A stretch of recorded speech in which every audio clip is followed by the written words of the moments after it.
Federal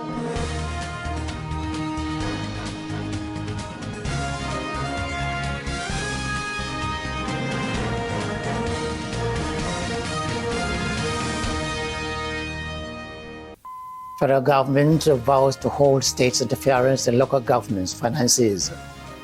Police arrest 8 in joint bush-combing operations across Kogi State. Borno acting governor flags off a presidential emergency food and nutrition distribution. On business news, 25 billion naira investment links eye care to economic growth. On the international scene, US-Russia agreed to re-establish high-level military dialogue. On sports update, Lukman scores on Atletico debut. Hello and welcome to SVTV News. My name is Musa Mohammed. The Kogi State Police Command, in collaboration with the Nigerian Army, local hunters and vigilante groups, has arrested 8 suspects during coordinated bush-combing operations across parts of the state.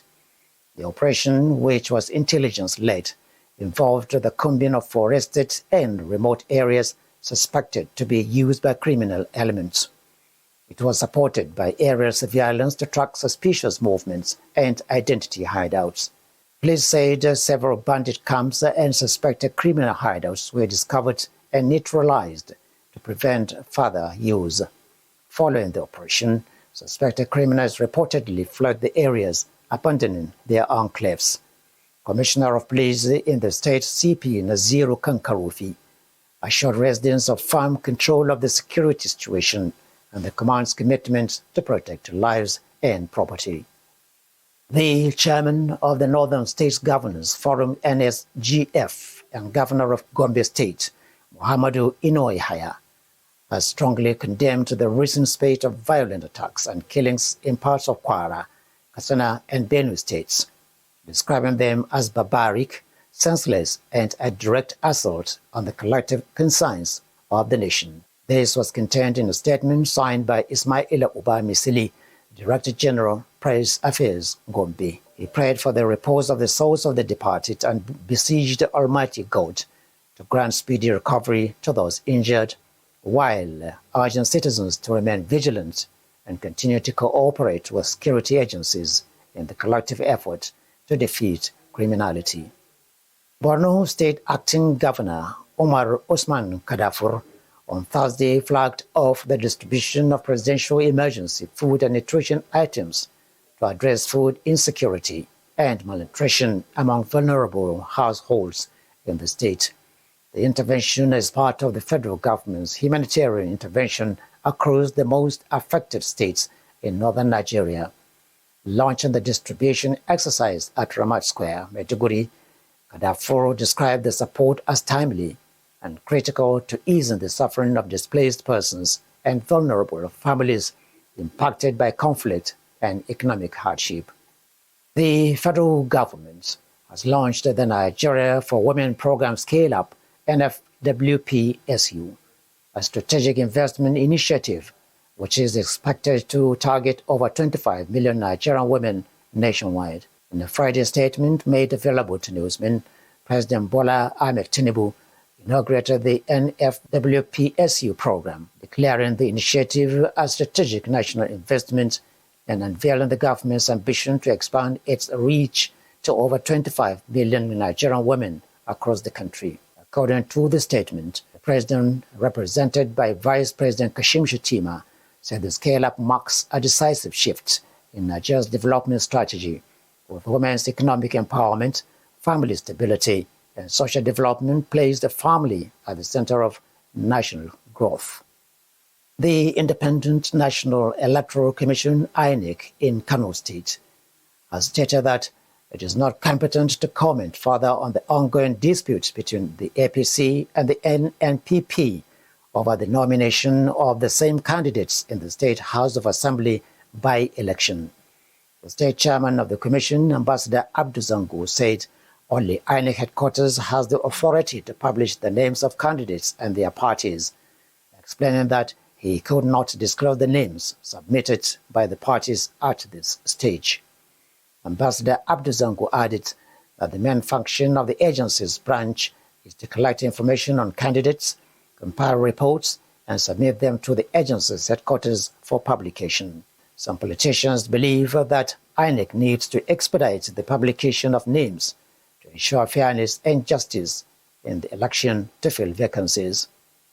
The Yobe state government has honored Mrs. Gambo Lawan, a junior secondary school teacher who emerged as the Northeast-based performing teacher at the 2026 Federal Minister of Education National Teachers Award. The chairman of the Yobe State Universal Basic Education Board, SUBEB, Malam Omar Hassan Babayu, announced that the board has awarded a tertiary scholarship to the award winner in recognition of her outstanding performance at the summit. He explained that Mrs. Lawan competed with her counterparts from 12 states across the federation and emerged the best in the Northeast, returning home with several rewards and recognitions. Meanwhile, Ogun State emerged as the overall winner, receiving a total prize of 50 million naira, while Yobe's nominee and other awardees received 25 million naira each, alongside an additional pledge of 5 million naira from the governor of Kebbi State. The Lagos State Traffic Management Authority, LASTMA, says its officers have impounded 27 vehicles for what it described as driving violations that threaten road safety. LASTMA said the move was to curb the excessive loading of vehicles, practice it said was common and dangerous. The agency added that it spent time appealing to drivers through various means before taking this action. In a statement issued by the agency's Director of Public Relations and Publicity, Adebayo Taofik, he said the raids were carried out in the early hours of the morning, during which officers seized their private and commercial vehicles found violating loading regulations and safety regulations. The General Manager of the agency, Olalekon Bakari Oki, said such loading contravenes the Lagos State traffic law and poses a grave risk to passengers and other road users. Now to business news.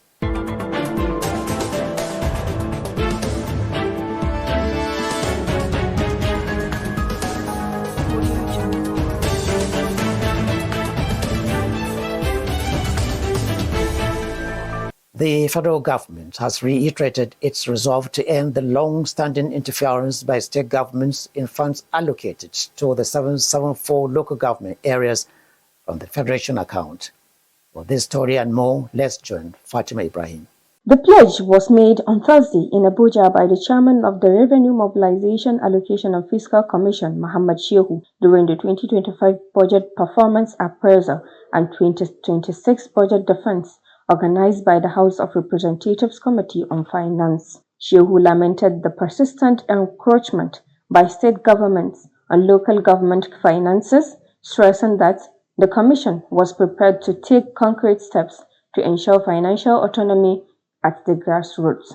Recent Supreme Court pronouncements and renewed federal pressure on states have brought the issue back to the forefront, with the federal government signaling a tougher stance, including the possibility of executive action to enforce financial independence for local council. Still on business update, Nigeria has secured about 25 billion naira in funding for a decade-long eye health intervention as Christian Blind Mission International formally launched its SightQuest program in Abuja on Thursday. The SightQuest Nigeria program is a 10-year national initiative designed to reduce avoidable blindness and visual impairment through stronger, disability-inclusive health systems, thereby improving lives and boosting economic growth. Speaking at the launch, the Chief Executive Officer of CBM, Dr. Reina Brokans, said the program marked a major expansion of the organization's long-standing partnership with Nigeria and was backed by a firm financial commitment of 15 million euros, about 25 billion naira over the next decade. According to a press statement issued at the event, the program will run from 2026 to 2035 and represents one of CBM's largest long-term health investment in Nigeria. It will initially cover Bauchi, Imo, Jigawa, Plateau, and Oyo states, with plans to expand to 9 additional states. Fatima Ibrahim reporting for SVTV News. And now to the international scene.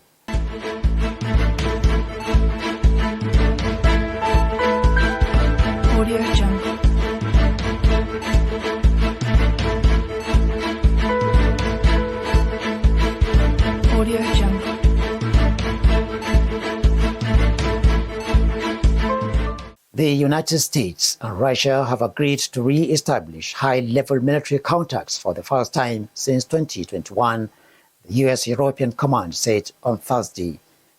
Harun Abdullahi takes us around the world in her report. The agreement came on the sidelines of trilateral peace talks in Abu Dhabi, aiming to settle the war in Ukraine, where the Command General Alexei Grinkovich met high-ranking Russian and Ukrainian military officials. U.S. Special Envoy Steve Witkoff and U.S. President Donald Trump's son-in-law Jared Kushner also took part in the talks on ending the war in Ukraine. The channel of communication between top U.S. and Russian military representatives was cut in late 2021, shortly before Russian President Vladimir Putin ordered the invasion of Ukraine in February 2022. The U.S.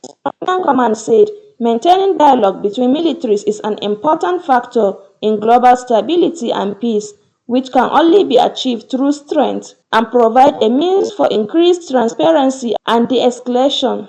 Still on the international scene, the Turkish government on Thursday pledged to support Nigeria in its fight against terrorism. Turkey's pledge is contained in a statement posted by the country's Ministry of Foreign Affairs on its official X handle, following Tuesday's terrorist attacks on Kwara's Woro and Nukul communities. Newsman reports that no fewer than 170 residents were massacred by the suspected Boko Haram terrorists for allegedly refusing to accept the group's strange extremist doctrine. The Turkish government expressed its sadness over the killings, condemned the attacks, and extended its condolences to Nigeria and the families of those who lost their lives in the attacks. Bilkisu Haruna Abdullahi reporting for SBTV News. On entertainment news, popular Nollywood comic actress Ajara Lasisi, widely known as Auntie Ajara, has died after a long battle with illness.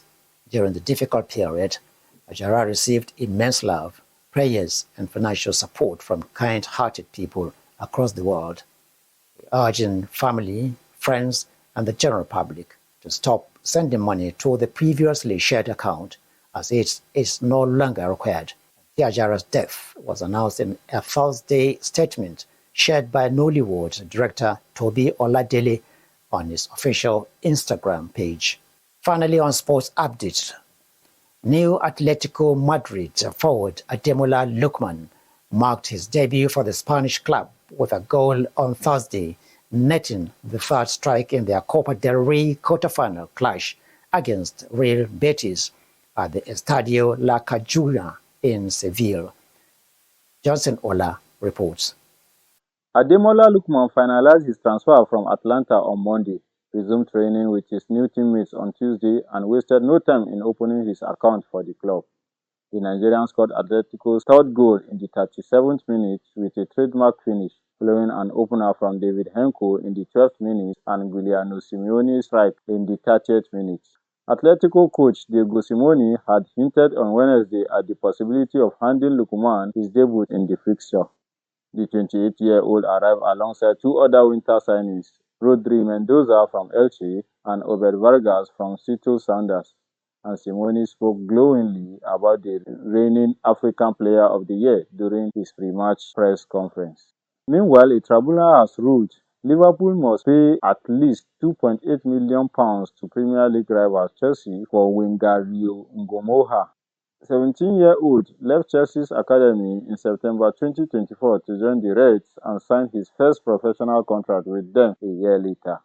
The Professional Football Compensation Committee (PFCC) Tribunal has now decided how much Chelsea are owed for the English forward training and development while with the Blues.